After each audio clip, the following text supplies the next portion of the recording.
It's hard to believe it's been a decade since our first guest stormed into the UK charts, beating a certain Mrs. Beckham into the #2 spot. 10 years on and 3 albums later, she's established herself as one of the most credible dance and pop acts in Europe. On Sunday, she released her new single, Bittersweet. I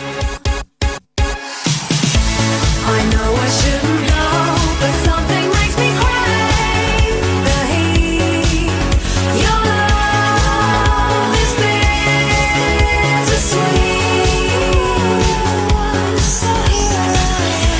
The fire in your touch, I always find so hard to beat. Your love is bittersweet. Please welcome Sophie Ellis-Bextor.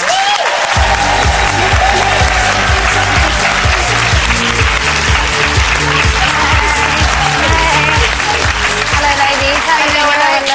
Nice to see you. Hi. So that's the new song. There's nothing bittersweet about being back, though, is there? No, I'm enjoying myself. Good, good. And the video there, were you bouncing up and down on a trampoline? Yes, and hula hooping and having things fired at me, cannons of petals and paint pots and everything, yes. Did you enjoy it? Did you think, this is why I got into this? I thought, this is pretty jammy. I get to call this a day at work, really.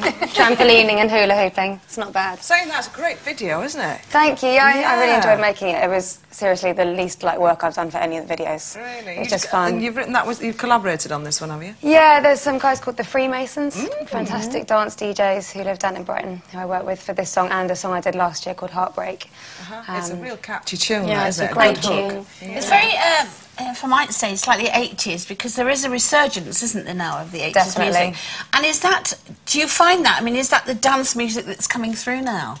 Well, it's hard for me to be objective because I sort of grew up in the 80s, and so Yeah. all my first, pop introduction was all the 80s music, so it's always been really influential on me anyway. So, I don't know, yeah, I mean, there is a resurgence, but I think I've just been doing it for ages anyway. Do you prefer then to perform stuff that you actually like, rather than thinking, right, this is the type of music that's popular now, so I'll do this?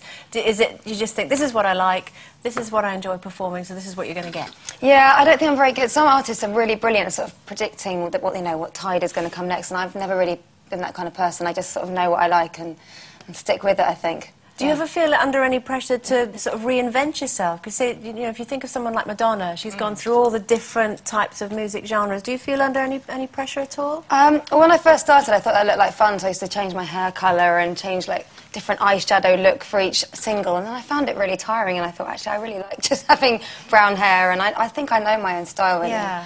That's more... Well, you've got such a distinctive style as well.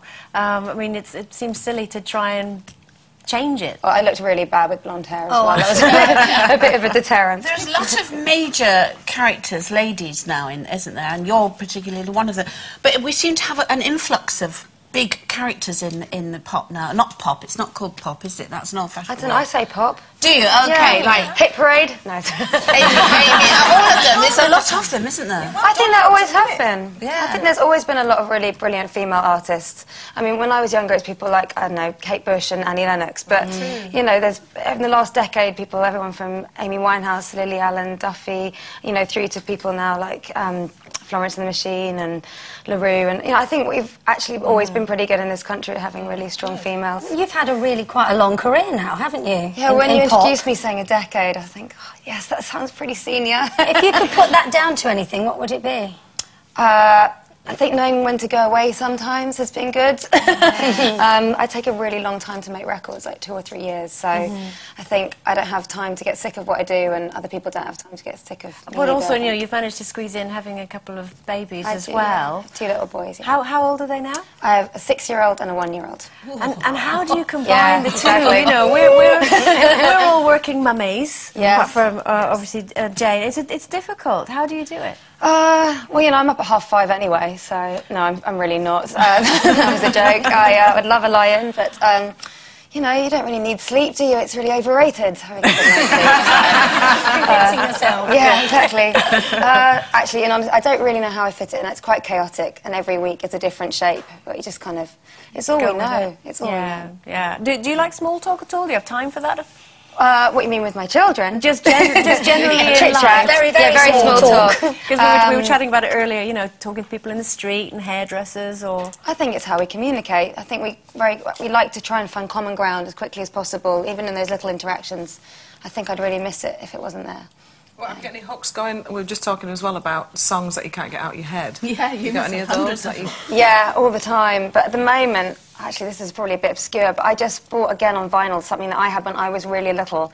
It was this, I think it was for the NSPCC, and it was a record of famous people doing covers and little children's songs. It was called Lollipops and Fish Fingers. And it's people like Petula Clark and Rolf Harris and Lulu.